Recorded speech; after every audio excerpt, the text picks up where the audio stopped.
Το μικρόφωνο. Ευχαριστώ, κύριε Πρόεδρε. Κυρίες και κύριοι συνάδελφοι, αναγκάζομαι τελευταία στιγμή να τοποθετηθώ στην τροπολογία 1458 με γενικό αριθμό και ειδικό 69 των συναδέλφων κυρίων Βλαχογιάννη, Νταυλούρου και Κυριαζίδη. Διότι πρόκειται για μια τροπολογία και για ένα φαινόμενο το οποίο προσπαθώ να βρω ποιο κινηματογραφικό έργο μου θυμίζει. Το κορίτσι με τις δύο μητέρες, έχουμε εδώ την τροπολογία με τους δύο πατέρες, ένα τον κύριο Δένδια που την έφερε χτες και μία τριάδα πατέρων που την ξαναφέρνει σήμερα. Μου θυμίζει κανένα έργο με ζόμπι. Η τροπολογία αυτή υποτίθεται αποσύρθηκε, πέθανε χτες και σήμερα ξανάρθε ως ζόμπι, αλλά τα ζόμπι δεν είναι χορτοφάγα. Τι λέει λοιπόν αυτή η τροπολογία? Έχει ένα άρθρο πρώτο, το οποίο αφορά την τοποθέτηση αγγελικού λειτουργού στην έδρα της Διεύθυνσης Διαχείρισης και Ανάλυσης Πληροφοριών της Ελληνικής Αστυνομίας. Και βέβαια, επειδή η συλλογή και διαχείριση πληροφοριών είναι πάντα μια αμφιλεγόμενη ιστορία, σε μια τέτοια ιστορία λοιπόν η εμπλοκή αγγελικού λειτουργού που θα ελέγχει την νομιμότητα είναι μια εγγύηση για το σεβασμό των νόμιμων δικαιωμάτων των πολιτών για τους οποίους συλλέγονται και σε βάρος των οποίων χρησιμοποιούνται αυτές οι πληροφορίες. Άρα μια τέτοια εγγύηση δύσκολα θα την απέρριπτε κανείς. Όμως το άρθρο 1 είναι το τηρεί, διότι υπάρχει και η ΦΑΚΑ η οποία βρίσκεται στο άρθρο 2. Σε αυτό το άρθρο 2 λοιπόν που τροποποιεί το νόμο 42-49 του 2014, δηλαδή νόμο ψηφισμένο πριν από 2,5 μήνες. Τι λέει η παράγραφος 4 που προστίθεται?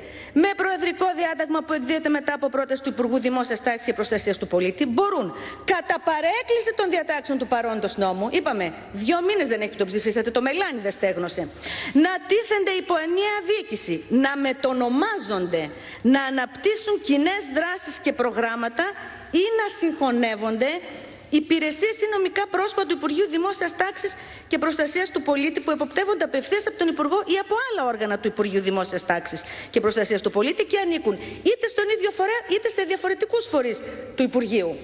Να μεταβάλλονται η έδρα, οι αρμοδιότητες, η οργάνωση, η λειτουργία και η αποστολή τους και να ρυθμίζεται κάθε άλλο σχετικό ζήτημα. Καταρχήν, ποια είναι τα νομικά πρόσωπα του Υπουργείου Δημόσιας Τάξης και Προστασίας του Πολίτη που εμπλέκονται σε αυτή τη ρύθμιση, μπορούμε να μάθουμε?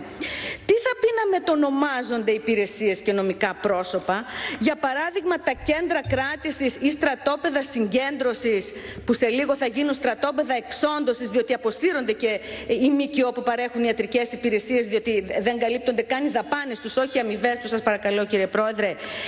Θα πάρουν κανένα άλλο όνομα και θα λέγονται, ας πούμε, κέντρα παράτασης διαμονής για να τηρηθεί το γράμμα αυτής της γνωμοδότησης του Νομικού Συμβουλίου του κράτους?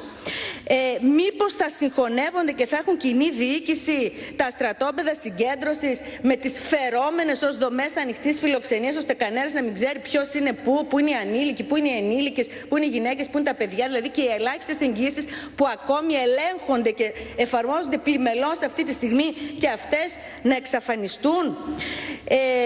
Και τι σημαίνει ότι μεταβάλλονται η έδρα, δηλαδή το κέντρο πρώτης υποδοχής φεύγει από τον Εύρο και πάει πού, ας πούμε? Γιατί δεν ιδρύεται άλλο κέντρο υποδοχής στα νησιά που υπάρχει ανάγκη? Οι αρμοδιότητες, η οργάνωση, η λειτουργία, η αποστολή και κάθε άλλο σχετικό ζήτημα του τέστην, η απορρόφηση ευρωπαϊκών κονδυλίων, 14 εκατομμύρια ευρώ για security, 180.000 ευρώ για ελαιοχρωματισμούς και ηλεκτρικές συσκευές σε Πέτρου Ράλι και κέντρο κράτησης ανηλίκων που λέγεται φιλοξενίας και θα αλλάξει και όνομα, Αμυγδαλέζας.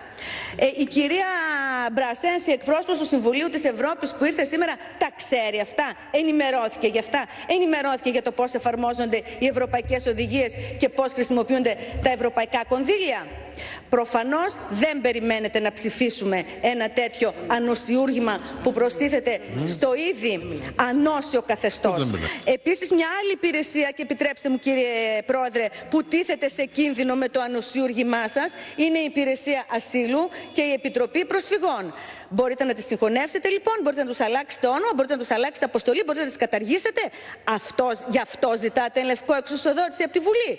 Άλλο ένα ανοσιούργημα που περιλαμβάνεται μέσα σε μία μόνο παράγραφο, σε λίγες αράδες, και προστίθεται στις επονίδιστες πρακτικές του συγκεκριμένου Υπουργείου και του συγκεκριμένου Υπουργού. Ευχαριστώ. Κυρία Μανολάκου, ορίστε, έχετε το λόγο.